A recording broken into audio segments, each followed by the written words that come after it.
اعوذ باللہ من الشیطان الرجیم بسم اللہ الرحمن الرحیم۔ پیارے احباب گرامی، آج کی اس ویڈیو میں ہم آپ کو اللہ کی توحید بیان کریں گے کہ اللہ پاک کیسے مخلوق پر حکم فرماتا ہے۔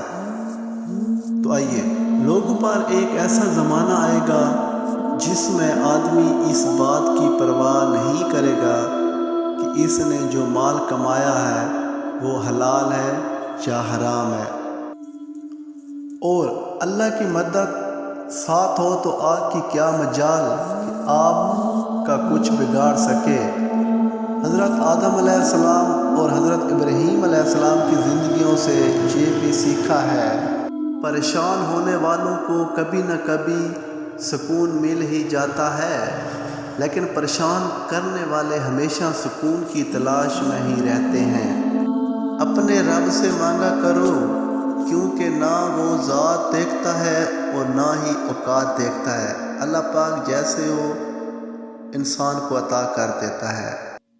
پھر میں نے سکون سے پوچھا کہ تم کہاں رہتے ہو؟ تو اس نے اللہ کا ذکر کی طرف اشارہ کیا۔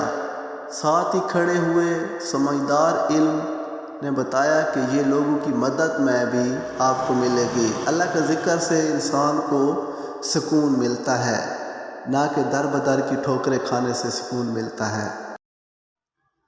ٹھکانہ قبر سے تیرا، عبادت کچھ تو کر غافل۔